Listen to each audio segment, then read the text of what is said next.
Phase 1 left का पतन और ममता का उदय। एक समय था जब पश्चिम बंगाल में लेफ्ट फ्रंट को हराना लगभग नामुमकिन माना जाता था। 34 साल तक बंगाल की राजनीति पर वामपंथ का कब्जा रहा, लेकिन 2006 में सिंगुर और फिर 2007 में नंदीग्राम ने सब कुछ बदल दिया। सिंगुर में टाटा नैनो फैक्ट्री के लिए किसानों की जमीन ली जा रही थी। सरकार कह रही थी कि इससे उद्योग आएगा, लेकिन किसानों का आरोप था कि उनकी जमीन जबरदस्ती छीनी जा रही है। फिर आया नंदीग्राम, जहां SEZ प्रोजेक्ट के खिलाफ आंदोलन हिंसक हो गया। पुलिस फायरिंग में कई लोगों की मौत हुई और पूरा बंगाल हिल गया। यहीं से ममता बनर्जी जनता की सबसे बड़ी आवाज बनकर उभरी। धरना, प्रदर्शन, भूख हड़ताल, हर जगह सिर्फ एक नाम था, ममता बनर्जी। और 2011 में मां माटी मानुष के नारे के साथ 34 साल पुरानी लेफ्ट सरकार खत्म हो गई। फेज 2 उम्मीद, योजनाएं और भ्रष्टाचार के आरोप। 2011 में सत्ता में आने के बाद ममता बनर्जी ने खुद को गरीबों और महिलाओं की नेता के रूप में पेश किया। कन्याश्री, सबूज साथी जैसी योजनाओं ने ग्रामीण इलाकों और महिलाओं के बीच उनकी लोकप्रियता तेजी से बढ़ा दी। लोगों को लगने लगा कि बंगाल सच में बदल रहा है। लेकिन इसी दौरान सिंडिकेट संस्कृति, स्थानीय राजनीतिक दबाव और भ्रष्टाचार के आरोप भी बढ़ने लगे। फिर 2013 में आया शारदा चिट फंड घोटाला। लाखों गरीब लोगों की जमा पूंजी डूब गई। जांच एजेंसियों ने कई नेताओं से पूछताछ की और विपक्ष ने आरोप लगाया कि TMC के कुछ नेताओं का इस घोटाले से संबंध था। यहीं से बीजेपी ने बंगाल में खुद को भ्रष्टाचार के खिलाफ विकल्प के रूप में पेश करना शुरू किया। बंगाल की राजनीति अब धीरे धीरे बदलने लगी थी।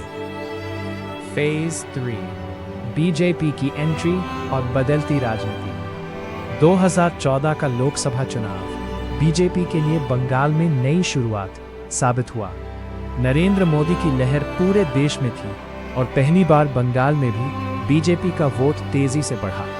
हिंदुत्व, राष्ट्रवाद और भ्रष्टाचार विरोधी राजनीति के साथ बीजेपी धीरे धीरे बंगाल में अपनी जगह बनाने लगी। फिर 2016 में नाराडा स्टिंग ऑपरेशन सामने आया, जिसमें कई नेताओं को कथित तौर पर पैसे लेते हुए दिखाया गया। विपक्ष ने इसे बड़ा मुद्दा बनाया, लेकिन ममता बनर्जी फिर भी भारी बहुमत से चुनाव जीत गई। इसके बाद बंगाल की राजनीति और ज्यादा आक्रामक हो गई। रामनवमी रैलियां, सांप्रदायिक तनाव और राजनीतिक हिंसा बढ़ने लगी।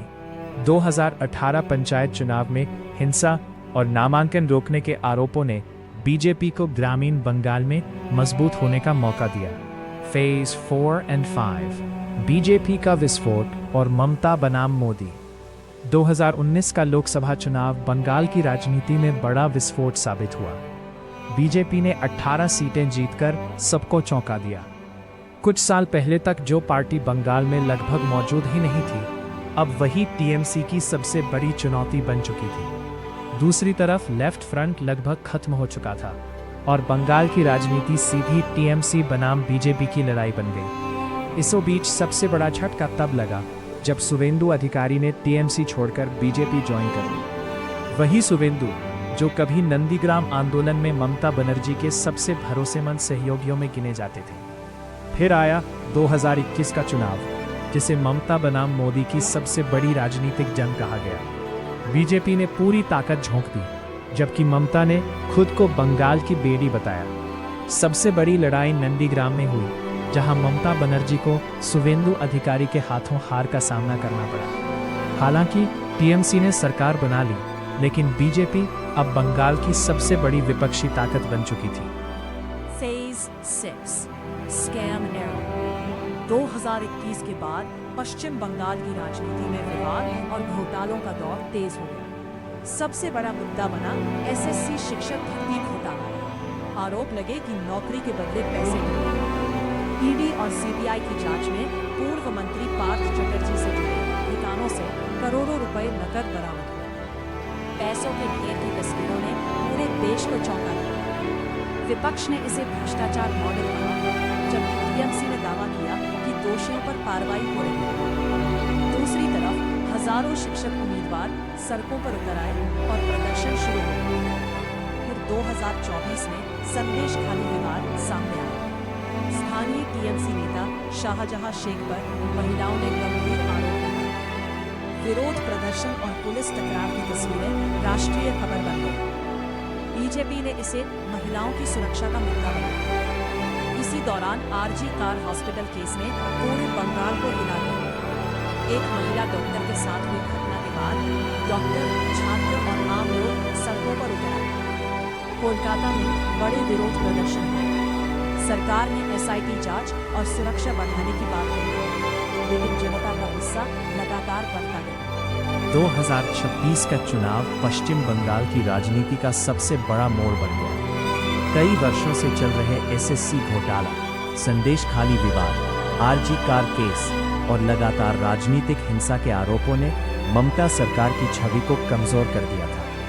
बीजेपी ने इन सभी मुद्दों को जनता के बीच लगातार उठाया और चुनाव को भ्रष्टाचार बनाम परिवर्तन की लड़ाई बना दिया। चुनाव से पहले कई इलाकों में हिंसा, बूथ कब्जाने और राजनीतिक टकराव की खबरें सामने आई। बीजेपी ने आरोप लगाया कि राज्य पुलिस निष्पक्ष तरीके से कानून व्यवस्था संभालने में विफल रही, जिसके बाद चुनाव आयोग ने कई चरणों में केंद्रीय बलों की तैनाती बढ़ाई। बीजेपी नेताओं ने बंगाल में अवैध बांग्लादेशी घुसपैठ को भी बड़ा चुनावी मुद्दा बनाया और दावा किया कि इससे सुरक्षा और वोट बैंक राजनीति प्रभावित हो रही है। दूसरी तरफ टीएमसी ने इन आरोपों को राजनीतिक ध्रुवीकरण बताया, लेकिन ग्रामीण इलाकों, महिलाओं और युवा वोटरों में सरकार के खिलाफ नाराजगी बढ़ती गई। आखिरकार 4 मई 2026 को परिणाम आए और बीजेपी ने ऐतिहासिक जीत हासिल करते हुए लगभग 207 सीटें जीत ली। 15 साल तक सत्ता में रही ममता बनर्जी को सत्ता छोड़ने पर मजबूर होना पड़ा।